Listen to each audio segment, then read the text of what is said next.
तक सोना ना खरीदने की बात हो या विदेशी यात्रा से बचने की सलाह हो या फिर स्वदेशी अपनाने की अपील हो, और इन सब का सीधा कनेक्शन आपकी जेब और देश की मजबूती से है। आज हमारे साथ जाने माने मार्केट एक्सपर्ट और गोल्ड एक्सपर्ट जुड़ रहे हैं, अर्थशास्त्री भी, और उनसे इन तमाम मुद्दों पर हम चर्चा करेंगे। और साथ ही आपको बता दें कि जिस तरीके से लगातार रेटों में उछाल देखने को मिल रहा है, इसका कितना असर पड़ेगा, इन तमाम चीज़ों पर हम बातचीत भी उनसे करेंगे। सबसे पहले आप जान लीजिए, कल प्रधानमंत्री नरेंद्र मोदी की तरफ से साफ तौर पर कहा गया कि अभी फिलहाल आप बचत कीजिए और पेट्रोल डीजल की भी बचत कीजिए, ज़्यादा से ज़्यादा आप पब्लिक व्हीकल्स का यूज़ कीजिए, मेट्रो का यूज़ कीजिए, और साथ ही सोने चांदी को खरीदने से भी प्रधानमंत्री कहते हुए कि नजर आए कि साल भर तक का इंतज़ार कीजिए, साल भर के बाद आप खरीदारी करना। और इसी पर हम बातचीत भी करेंगे, समझेंगे भी, और ये किस तरीके से कितनी बढ़ोतरी देखने को मिल रही है, आखिर इसके पीछे क्या रणनीति है और इसका असर देश की अर्थव्यवस्था पर क्या पड़ेगा। और अगर ये बचत की जाए, अगर देखा जाए, हम मान लेते हैं कि साल भर सोना ना खरीदे तो इसका क्या अर्थव्यवस्था पर असर पड़ेगा, ये तमाम पहलू हम जानेंगे। क्योंकि मिडल ईस्ट में जो हालात बने हुए हैं वो जग जाहिर हैं, उनका अब इम्पैक्ट कहीं ना कहीं पड़ रहा है। अब सीधे तौर पर प्रधानमंत्री नरेंद्र मोदी की तरफ से भी कल स्पष्ट किया गया कि कोशिश करिए जो पब्लिक व्हीकल्स हैं आप उनका इस्तेमाल कीजिए, कारपोलिंग का इस्तेमाल कीजिए, मेट्रो का इस्तेमाल कीजिए, और साल कोशिश करिए कि आप सोना चांदी ना खरीदें। अगर क्योंकि मैं बात करूं पिछले 3 से 4 महीने की कि किस तरीके से सोने और चांदी के दामों में उछाल देखने को मिला है, और ये उछाल अब घटने का नाम नहीं ले रहा है। दामों में फ्लक्चुएशन देखने को मिल रहा है, पर जिस गति से बढ़ोतरी देखने को मिलती है उस गति से गिरावट देखने को नहीं मिल रही है। अब इस पर खुद प्रधानमंत्री नरेंद्र मोदी देश को सीधे तौर पर स्पष्ट संदेश देते हुए नजर आए हैं, क्योंकि महायुद्ध लगातार देखने को मिल रहा है, रेटों में उछाल देखने को मिल रहा है, अर्थव्यवस्था पर अब इसका क्या असर पड़ेगा ये तो हम जानेंगे ही। क्योंकि देखिए सीधे तौर पर बात की जाए, कहीं ना कहीं जो हालात देखने को मिल रहे हैं उसका इम्पैक्ट पड़ रहा है। और अब प्रधानमंत्री नरेंद्र मोदी ने भी स्पष्ट तौर पर इस पर जिक्र किया है कि कोशिश कीजिए, क्योंकि सबका साथ देना बेहद ज़रूरी हो जाता है। जब ऐसी स्थिति हो जाती है, इसमें सबको एकजुट होना बेहद ज़रूरी है, और जो कहा जा रहा है उसको फॉलो करना बेहद ज़रूरी हो जाता है। तो प्रधानमंत्री नरेंद्र मोदी खुद लोगों को स्पष्ट नजर आए और संदेश देते हुए नजर आए कि साल भर तक इस तरीके से बचना है, पेट्रोल डीजल का इस्तेमाल कम से कम करें, जो आपकी पब्लिक व्हीकल्स हो गए आप उनका इस्तेमाल कर सकते हैं, मेट्रो हो गई, अगर आपके घर के आसपास मेट्रो है, हालांकि राजधानी दिल्ली में मेट्रो है और भी कई जगह पर मेट्रो है, मैं बात मुंबई की करूं, दिल्ली की करूं, या फिर मैं और जो नोएडा की बात करूं, तो खुद प्रधानमंत्री नरेंद्र मोदी कहते हुए नजर आए कि अगर आपके आसपास मेट्रो है तो आप कोशिश करें आप मेट्रो का इस्तेमाल करें, और जो आपके प्राइवेट व्हीकल्स हैं उनका आप इस्तेमाल कम से कम कीजिए। क्योंकि सीधे तौर पर देखा जाए इस पर असर जो है पूरे देश पर ही पड़ रहा है, क्योंकि हालात बेहद खराब हैं। तो खुद प्रधानमंत्री नरेंद्र मोदी ने इसका जिक्र किया है। अब देखिए हम आपको बता रहे हैं, क्योंकि अगर सोने चांदी की बात की जाए, आज 1,50,000 से भी सोना ऊपर पहुंच चुका है, और इन दामों में जो है लगातार बढ़ोतरी देखने को मिल रही है, गिरावट दर्ज नहीं की जा रही है। और हो सकता है कि जो इस साल रहने वाला है, इस साल में और भी ज्यादा बढ़ोतरी देखने को मिले। अब स्पष्ट संदेश प्रधानमंत्री नरेंद्र मोदी की तरफ से इसी बीच जनता को दे दिया गया है, जिससे जनता अलर्ट हो जाए, जनता सोच समझ के अपना अगला कदम उठाए। क्योंकि देखिए हालात खराब हैं, ये सभी को पता है कि मिडल ईस्ट में क्या हालात बने हुए हैं, जग जाहिर है, काफी समय हो गया है, उसके बावजूद जो है हालात स्थिर होने का नाम नहीं ले रहे हैं। अब हम आयात निर्यात देखने को मिलता है तो इम्पैक्ट तो पड़ ही रहा है। प्रधानमंत्री नरेंद्र मोदी ने खुद कल कहा है कि आज के समय में पेट्रोल, गैस और डीजल का इस्तेमाल कम करना होगा। पड़ोस में चल रहे युद्ध के असर से दुनिया भर में पेट्रोल डीजल के दाम कई गुना बढ़ गए हैं। पीएम ने हैदराबाद में भाजपा की रैली में कहा, भारत पर इस वैश्विक संकट का असर ज्यादा है, हमारे पास तेल के बड़े कुएं नहीं हैं, आज हमें वर्क फ्रॉम होम जैसे उपायों की जरूरत है। और साथ ही कहते हुए नजर आए कि जिन शहरों में मेट्रो है वहां लोग मेट्रो का इस्तेमाल करें। उन्होंने कहा कि पहले जब युद्ध होता था लोग सोना दान में दे देते थे, आज दान की जरूरत नहीं है, लेकिन हमें आज संकल्प लेना होगा कि अगले 1 साल तक कोई भी कार्यक्रम हो सोना ना खरीदे, इससे विदेशी मुद्रा भी बचेगी, खुद प्रधानमंत्री नरेंद्र मोदी ने कहा। अब देखिए हम 5 बड़ी बातें भी करेंगे, वो भी आपको बताएंगे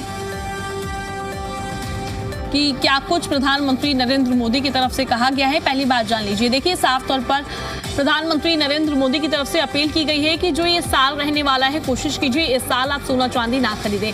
अभी फिलहाल हमारे साथ इसी मुद्दे पर चर्चा करने के लिए हमारे साथ मेहमान जुड़ गए हैं। भारतीय जनता पार्टी से प्रवक्ता अनिल गुप्ता जी जुड़ गए हैं और साथ ही हमारे साथ कांग्रेस पार्टी से प्रवक्ता दीपक शर्मा जी जुड़ गए हैं और आम आदमी पार्टी से प्रवक्ता विष्णु पांडे जी जुड़ गए हैं और साथ ही मार्केट एक्सपर्ट हमारे साथ योगेश सिंगला जी जुड़ गए हैं। आप सभी का पैनल में बहुत बहुत स्वागत है। चर्चा की शुरुआत में मार्केट एक्सपर्ट से करना चाहूंगी। योगेश जी, फिलहाल मैं आपसे जानना चाहूंगी, जिस तरीके से देखिए हालात बने हुए हैं मिडल ईस्ट में वो जग जाहिर है, उनका इंपैक्ट कहीं ना कहीं पड़ रहा है। कल प्रधानमंत्री नरेंद्र मोदी भी कहते हुए नजर आए कि कोशिश कीजिए कि सोना चांदी इस साल खरीदने से बचे। फिलहाल मैं आपसे जानना चाहूंगी क्या प्रभाव अभी मार्केट पर पड़ता हुआ नजर आ रहा है। जी योगेश जी। देखिए, व्यापार तो पहले ही 2025 में जब ताबड़तोड़ बाइंग हुई थी सोने चांदी की, उसके बाद से बाजार बिल्कुल नकारात्मक पोजीशन में है। सोने चांदी की बिक्री वैसे भी घटी हुई है, ना के बराबर है। और दूसरी चीज, जो प्रधानमंत्री जी का जो मैसेज कल आया, उससे ज्वेलरी इंडस्ट्री एकदम शॉकिंग न्यूज के रूप में उसको देख रही है। हालांकि ये समस्या एक दिन की नहीं है, ये लगातार कांग्रेस के टाइम में भी थी, बीजेपी के टाइम में भी है और ये बरसों की समस्या है। इसका समाधान हमें बहुत ही सोच समझ के निकालना होगा, क्योंकि सोना चांदी एक ऐसी वस्तु है, अगर किसी के घर में शादी है तो उसको जरूरी है कि वो कुछ ना कुछ दहेज में दे। लेकिन सरकार की समस्या क्या है, आप समझिए कि सोने ये जो बाहरी वस्तुओं का इंपोर्ट ज्यादा है और एक्सपोर्ट कम है, यानी कि विदेशी मुद्रा का तोड़ा हो गया उसमें, उसको बोलते हैं करंट अकाउंट डेफिसिट। अब इस जी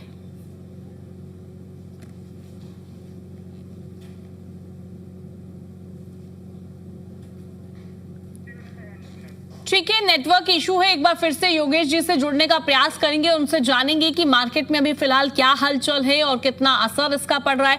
फिलहाल मैं विपक्ष की भी राय जान लेती हूँ। दीपक शर्मा कांग्रेस पार्टी से प्रवक्ता हैं। दीपक जी, फिलहाल मैं यहाँ पर विपक्ष की राय जानना चाहूंगी, आपका क्या कहना है। कल प्रधानमंत्री नरेंद्र मोदी का संदेश आपने सुन लिया होगा, साफ तौर पर कहते हुए नजर आए कि इस साल जो है आप बचिए, सोना चांदी मत खरीदिए, पेट्रोल डीजल की बचत कीजिए और कोशिश कीजिए पब्लिक व्हीकल्स का इस्तेमाल करें। फिलहाल मैं यहाँ पर कांग्रेस की राय जानना चाहूंगी। जी दीपक जी। जी प्रिया जी, नमस्कार आपको। जी दिल्ली एनसीआर के सभी दर्शकों को मेरा नमस्कार। जो आपने सवाल पूछा कि इस पे क्या राय, सवाल स्पष्ट रूप से एक राय तो है कि जब तक विधानसभा के चुनाव नहीं हुए थे इस विषय पर लगातार डिबेट होती रही, लेकिन आपने भी देखा होगा इस विषय पर कभी कोई एक इंडिकेशन भी नहीं दिया गया कि कोई समस्या है या नहीं है।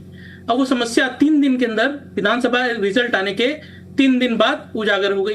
अब अचानक से बात कही जाती है कि मेट्रो में भी सफर कीजिए, वर्क फ्रॉम होम की बात भी की जाती है। अब बात आती है सोना चांदी, सोना भी ना खरीदें। सवाल इस बात का कि ये सब चीजें एक साथ कैसे निकल के आती हैं, ये जो मन की बात है अचानक से कैसे उजागर हुई। लेकिन जो सवाल है इसकी बात का जो असर है वो जन पर जो असर हो रहा है, जन के मन पर जो असर होगा उसकी तरफ भी देखना आवश्यक है। पहली बात, अगर आप सोने की इशू को अगर आप देखें तो ये बहुत बड़ा इशू है, क्योंकि इस सीजन है, शादियों का सीजन है और कहीं ना कहीं इससे एक सेंटीमेंट जुड़े होते हैं हमारे परिवारों के। आप देखेंगे पूरा हमारा जो सोसाइटी है उसमें कहीं ना कहीं छोटे छोटे सेंटीमेंट जुड़े होते हैं, चाहे वो 1 तोला कोई खरीदे, चाहे वो 5 तोला खरीदे, चाहे वो 10 तोला खरीदता है, लेकिन अपनी कैपेसिटी के अनुसार वो खरीदता है। लेकिन इससे बड़ी, अगर आप असर की बात करें, इससे बड़ा असर कहाँ पड़ने वाला है? इससे बड़ा असर जो पड़ने वाला है वो इंडस्ट्री के ऊपर पड़ने वाला है। लगभग 45 लाख लोग तो डायरेक्टली जुड़े हैं इस कारोबार से, पूरा आप अगर चेन देखेंगे, और 1 करोड़ लोग कम से कम पूरा डायरेक्टली इनडायरेक्टली इस सेक्टर से जुड़े हैं। तो उनके पर अगर आप देखें कहीं ना कहीं शॉकिंग न्यूज की तरह ये एक रिएक्शन आप ले सकते हैं कि जिस तरह से उनको ये न्यूज मिली है, उसके बाद में छोटे जो ज्वेलर्स हैं उसके पर इसका क्या प्रभाव पड़ेगा, इस तरह से क्या होगा। और उसका रिएक्शन क्या होगा, वो किस तरह से मैनेज करेंगे, और जो छोटे कारोबारी उनके ऊपर इसका बहुत बड़ा असर पड़ने वाला है। और साथ ही साथ उसमें जो रोजगार में छोटे जो कारीगर काम करते हैं उस पर उसका क्या असर पड़ेगा। ये एक छोटा विषय नहीं है, बहुत बड़ा विषय है। इस बात का डायरेक्टली उनके रोजगार पर भी बहुत बड़ा प्रभाव पड़ने वाला है। दूसरी बात, जहां तक विषय की बात है, मैं फिर से यही बात कहना चाहूंगा कि विषय समस्या एक दिन में नहीं हुई। अगर आप ये अनाउंसमेंट जो अभी बात हुई या जो भी बात कही गई, अगर ये 4 दिन बाद कही जाती तो उस समय विधानसभा चुनाव चल रहे थे, पूरे 2 महीने विधानसभा का दौर चला, उस समय इसके बारे में कोई इंडिकेशन नहीं हुई। विपक्ष ने बार बार सवाल पूछा कि आप कहिए कि कुछ कमी है तो बताइए, लेकिन कोई बार बार ये कहा गया कोई कमी नहीं है, हमारे पास पूरे रिजर्व्स हैं, कोई समस्या नहीं आने वाली, हम सब कुछ मैनेज कर लेंगे, हम सक्षम हैं। बात कही गई लगातार। ठीक है दीपक जी, आपने जो भी मुद्दा उठाया मैं इसकी राय ले लेती हूँ, इस पर जवाब मांग लेती हूँ। भारतीय जनता पार्टी के प्रवक्ता अनिल गुप्ता जी हमारे साथ मौजूद है। अनिल जी देखिए, विपक्ष तो अब ये मुद्दा उठा रहा है क्योंकि हमने भी पिछले दिनों काफी बार ये सवाल पूछा और काफी चर्चाओं में भी ये सवाल देखने को मिला, पर बार बार कहा गया पर्याप्त स्टॉक है, कोई डरने वाली बात नहीं है, सभी चीजें सामान्य है। अब एकदम से प्रधानमंत्री नरेंद्र मोदी का ये संदेश जानना चाहेंगे। विपक्ष तो बोल रहा है कि चुनाव की वजह से अभी तक चुप थे और चुनाव हुए, मतगणना हुई, रिजल्ट सामने आ गए, उसके बाद अब सारी प्रॉब्लम्स बाहर आ रही है। जी अनिल जी। जी नमस्कार, आपको सभी दर्शकों को नमस्कार। मुझे लगता है माननीय प्रधानमंत्री जी ने जो कल बात कही उसको विपक्ष तोड़ मरोड़ कर पेश कर रहा है। मुझे याद आता है नरसिम्हा राव जी का 1991 का, जब वो प्रधानमंत्री थे, जब देश का सोना गिरवी रखा था। आज अगर हम ऑफिशियल फिगर की बात करें तो करीब भारत सरकार के पास 880 टन का रिजर्व ऑफिशियली रिकॉर्ड में है, और अगर हम अनऑफिशियली बात करें तो पूरा देश, पूरा विश्व जानता है कि करीब 35,000 टन यानी कि करीब $5 ट्रिलियन का हमारे घरों में जो हमारे पास बचत के रूप में वो सोना पड़ा हुआ है। माननीय प्रधानमंत्री जी ने एक आह्वान दिया है कि युद्ध की स्थिति है, हम सब देख रहे हैं। उन्होंने कहा है कि फिजूल खर्ची से बचना चाहिए। उन्होंने यही नहीं कहा कि किसी के घर में शादी है तो सोना ना खरीदे, उन्होंने स्वदेशी की अपनात की। आप अगर अब देखिए, अगर हम जैसे यूरिया की बात की है, किसानों की बात की है, तो आज यूरिया का एक बैग बाकी देशों में किस रेट पे मिलता है? बाकी में अगर हम बात करें तो करीब वर्ल्ड के अंदर 3,000 रुपए का पर बैग मिलता है और यहाँ 300 रुपए का मिलता है। आज तक ना गैस की शॉर्टेज हुई, ना डीजल की हुई, ना पेट्रोल की। आज भी 95 रुपए पेट्रोल देश में मिल रहा है। और अगर हम वही चाइना की बात करें तो 126, अगर इंडियन रुपीस में कन्वर्ट करें, अमेरिका की बात करें तो 112 रुपए, पाकिस्तान की बात करें तो 415 रुपए।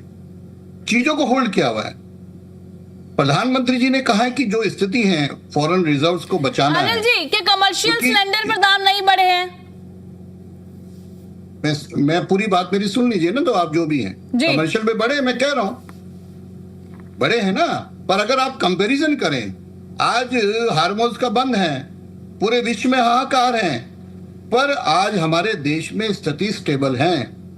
अगर माननीय प्रधानमंत्री जी आह्वान करते हैं कि आप थोड़ा सा संयम से चलिए, थोड़ा, क्योंकि सप्लाई की भी प्रॉब्लम है और फॉरेन एक्सचेंज को बचाना है, और अगर आप फालतू में सोना खरीदेंगे, थोड़ा उसमें संयम बरतिए, तो उसमें बुरी बात क्या है? मैंने कहा कि पूरे विश्व में हाहाकार है पर देश में स्थिति शांत है, स्टेबल है। मैंने इसलिए आपको उदाहरण दिया है कि प्रधानमंत्री जी ने कहा है सोने की अनावश्यक खरीदारी से बचें, फॉरेन ट्रेवल जो हम लग्जरी में करते हैं उससे थोड़ा सा बचें, क्योंकि जब हम करते हैं, आज हमारा आप देखें, क्योंकि पेट्रोलियम पे हमारा काफी ज्यादा फॉरेन एक्सचेंज होता है, करीब $120 बिलियन का डेफिसिट है, और हमारा मेजर का जो डेफिसिट आता है वो पेट्रोलियम प्रोडक्ट्स की वजह से आता है।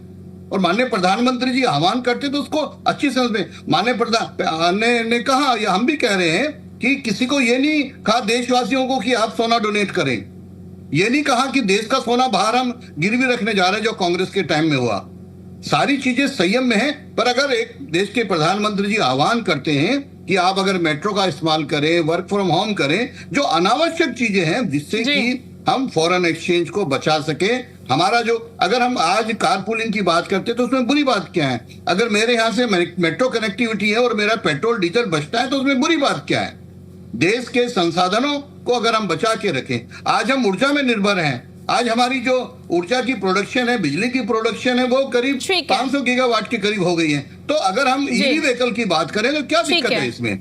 पर विपक्ष को उसको मोड़ना है, उसको अन्यथा लेना है। बिल्कुल बिल्कुल, आपने सही कहा। बिल्कुल, आम आदमी पार्टी से प्रवक्ता विष्णु पांडे जी भी जुड़े हुए हैं। विष्णु जी, फिलहाल मैं यहाँ पर आम आदमी पार्टी की राय जानना चाहूंगी। देखिए, साफ तौर पर कहा जा रहा है तो अलर्ट किया जा रहा है, इसमें दिक्कत क्या है? फिलहाल मैं जानना चाहूंगी, जिस तरीके से प्रधानमंत्री नरेंद्र मोदी का यहाँ पर ऐलान देखने को मिला है कि अभी इसी साल थोड़ा रुकिए, सोना चांदी की खरीदारी मत कीजिए, यहाँ पर आम आदमी पार्टी की क्या राय है? आम आदमी पार्टी इस पूरे मामले को किस तरीके से देखती है? जी विष्णु जी। देखिए, संसाधनों की बचत की करना कोई गलत बात नहीं है, लेकिन कहानी के मोदी जी को ना देश हित में एक काम और कर देना चाहिए। उनको अपने पद से इस्तीफा दे देना चाहिए। देश को ऐसा प्रधानमंत्री नहीं चाहिए कि 2 महीने पहले कुछ और बातें थी कि उस टाइम ना तो पेट्रोल की कमी थी, ना डीजल की कमी थी, ना गैस की कमी थी। इनके बड़ी बड़ी जनसभाएं चल रही थी, वहां क्या डीजल नहीं फूक रहा था? इनके सांसद, जो हमारे मिनिस्टर, फाइनेंस मिनिस्टर, कहते हैं संसद में जाके कि डॉलर सब ठीक चल रहा है, और आज ठीक 2 महीने जब चुनाव हो जाता है तो क्या कहते हैं कि डॉलर भी बचाइए, अब आप एक्सचेंज भी बचाइए। एक तरफ एक चीज सोचिए, आपने मोदी सरकार ने क्या अपने ऑयल रिजर्व के एक्सपोर्ट को कम किया? वो है नहीं। आप ऑयल एक्सपोर्ट भी करते हैं, उसमें कोई कदम नहीं उठाया आपने सीधा कर दिया किसी को हम नाकाम हो गए, अब हम कुछ कर नहीं पा रहे हैं, तो अब आप यूज करना कम कर दिए। मोदी जी की कल भी रैली हुई है, मोदी जी की आज भी रैली हुई है। ये अब उनको तो खुद अपने पे ध्यान देना चाहिए कि कम यूज करें। और मोदी जी, अगर ऐसा प्रधानमंत्री देश को मिलेगा, जो सरकार ऐसी देश को मिलेगी जो 2 महीना पहले कुछ और बात करती है और आज कुछ और बात करते है, इससे बढ़िया तुमको इस्तीफा दे देना चाहिए। और एक चीज सोचिए, इनकी विदेश नीति फेल होने के कारण रशिया से ऑयल इंपोर्ट क्यों कम हुआ? इस पे कोई जवाब नहीं दे रहा, कोई गवर्नमेंट ऑफिशियल को जवाब नहीं दे रहा है। अगर आपको पता है कि स्थिति यहाँ ये पूरा जग जाहिर है कि फरवरी के जो लास्ट वीक से जो इश्यू चल रहे थे, ये कहीं ना कहीं सरकार छुपाने की कोशिश कर रही थी। इसका मतलब जो आज वो सबके सामने है, आज मजबूरी में प्रधानमंत्री जी को ऐलान करना पड़ रहा है। क्यों? क्योंकि पहले से इतना लोगों को भ्रम की स्थिति पैदा कर दी है, लोगों को लाइनों में लगवा दिया है, कमर्शियल सिलेंडर महंगे हो गए हैं, पेट्रोल डीजल भी महंगे होने वाले रेट, ये देख लीजिएगा सामने आएगा आपके। तो देश को ऐसा प्रधानमंत्री नहीं चाहिए जो आने वाले विजन ना सोच पाए, आपने फॉरेन पॉलिसी को ना मैनेज कर पाए। और एक बात बताइए, यही गवर्नमेंट है, यही बीजेपी के लोग हैं जो कहते थे एक जहाज निकल गया उसको 100 बार मीडिया पे दिखाते थे, उसकी 100 बार उसकी बड़ाई करते थे। आज क्यों नहीं आ रहा? कहीं ना कहीं आप फेल हुए ना फॉरेन पॉलिसी में, आप कहीं ना कहीं फेल, आप झुके ना डोनाल्ड ट्रंप के आगे कि रशिया से ऑयल इंपोर्ट कम करना पड़ा और आपने अपने देश को फिर छोड़ दिया है एक पीक टेंशन में। तो ऐसे प्रधानमंत्री को कोई फायदा नहीं है। उनको देश हित में, उनको देशभक्ति के हित में उनको इस्तीफा दे देना चाहिए और बोलना चाहिए कि उनकी तपस्या में कमी रह गई है। ठीक है विष्णु जी। हमारे साथ योगेश जी भी जुड़े हुए हैं, पहले भी हमने बात करने का प्रयास किया था। फिलहाल योगेश जी, मैं आपसे जानना चाहूंगी किस तरीके से मार्केट पर प्रभाव पड़ रहा है, इस पूरे मामले को लेकर मैं आपसे समझना चाहूंगी। जी योगेश जी। देखिए, पहले प्रधानमंत्री जी ने जो ये अपील की है देशवासियों से कि सोना नहीं खरीदें, खाने का तेल नहीं यूज करें, विदेशी वस्तुओं का आयात नहीं करें, कम से कम करें और स्वदेशी अपनाएं, इसके पीछे सरकार की समस्या क्या है? हमारा देश का आयात ज्यादा है और निर्यात कम है, जिसके कारण से करंट अकाउंट डेफिसिट की समस्या हर सरकार के सामने आई है। कांग्रेस की सरकार के सामने भी आई है और बीजेपी की सरकार के सामने भी। इसका परमानेंट हल जब तक हम नहीं ढूंढेंगे, या तो हमारा एक्सपोर्ट ज्यादा हो और इंपोर्ट कम हो, तब ये समस्या हमारे को कभी नहीं परेशान करेगी। अभी चूंकि ये हॉर्मुज का मामला फंस गया बीच में और तेल की कीमत डबल हो गई और डबल ही हमारा डॉलर यूज होने लगा, तो गैर आवश्यक चीजों को हर व्यक्ति जो है ना सोचता है कि गैर आवश्यक चीजों पे हम बंदिश करें। यदि हमारी इनकम कम है और खर्चे ज्यादा हैं तो खर्चे घटाने पे। तो प्रधानमंत्री मोदी जी ने सिर्फ ये अपील की है, इसका हमारी इंडस्ट्री में बहुत ही नकारात्मक प्रभाव पड़ा है। मेरे पास महाराष्ट्र से बंगालियों के फोन आए, कलकत्ता से आए कि बोले जी हमारे को तो वोट देते ही जो है ना मोदी जी ने ठग लिया, हम तो अभी पूरे देश से इकट्ठे होकर इलेक्शन में गए थे। तो हमें बहुत ही गंभीर मुद्दा है ये देश के सामने। देखिए, देश का सोना बिके या देशवासी सोना खरीदें, दोनों में से एक को चुनना है तो हमें किसको चुनना चाहिए? अगर हमारे सरकार के पास में फॉरेन करेंसी का रिजर्व खत्म हो जाएगा तो सरकार को या तो सोना बेचना पड़ेगा या गिरवी रखना पड़ेगा। क्या हम देशवासी एक साल के लिए सोना या 6 महीने के लिए या गैर जरूरी सोना खरीदने से रुक सकते हैं? ये उनका मकसद था। हमें इसको एक पॉजिटिव वे में लेकर के इसका समाधान, ज्वेलरी इंडस्ट्री से इसके समाधान के लिए हमारे कई लोगों ने समाधान के पेपर भेजे हैं। हमने कहा है जो हमारे घरों में जो 40,000 टन सोना सरकार बोलती है कि घरों में पड़ा है, हालांकि वो ज्यादा हो सकता है, लेकिन उसके लिए गोल्ड मोनेटाइजेशन स्कीम सरकार को लानी चाहिए, और वो भी ज्वेलरों के साथ मिलके लाई तो पहले भी है लेकिन वो कामयाब नहीं हुई। क्यों? क्योंकि हर व्यक्ति सरकार से डायरेक्ट कंफर्टेबल नहीं होता है। ज्वेलरों से ज्वेलरी खरीदते हैं, अगर ज्वेलर उनको योगेश जी, मैं आपसे एक और चीज जानना चाहूंगी। योगेश जी, जिस तरीके से हमने देखा इस साल जो है लगातार सोने चांदी के दामों में उछाल देखने को मिला है, प्रधानमंत्री नरेंद्र मोदी की तरफ से कहा गया कि बचिए, इस साल अब खरीदारी मत कीजिए। मैं आपसे जानना चाहूंगी, क्या लग रहा है ये दाम अभी और भी ज्यादा बढ़ सकते हैं कि इस साल, या फिर थोड़ा बहुत ही फ्लक्चुएशन यहाँ पर देखने को मिलेगा? जी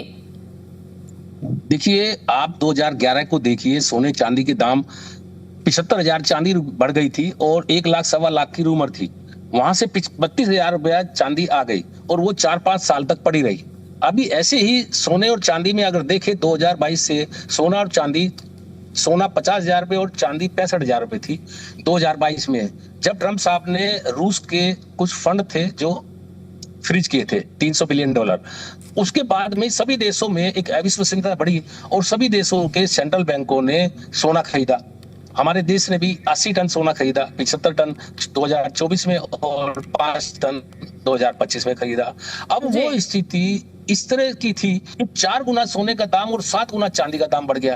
तो अभी इतनी महंगाई अगर बढ़ेगी तो कहीं ना कहीं वो सेटल होगी, यानी कि सोने चांदी के दाम में जो हम लोगों ने तेजी देखी एक तरफा, अभी एक तरफा मंदी भी देखनी हमारे को पड़ेगी। तो मुझे नहीं लगता 2026 में सोना चांदी कोई भारी डिमांड हमारे देश रहेगी। ठीक है योगेश जी, ठीक है। Anil ji, last comment. देखिए, मुझे लगता है जिस तरीके से सोने की कीमतों में बढ़ोतरी हुई है, 2024 के अंत में 78,000 रुपए के करीब था, 2025 में करीब 1,05,000 था, और आज करीब 1.5 लाख 1,35,000 के बीच में ये घूम रहा है।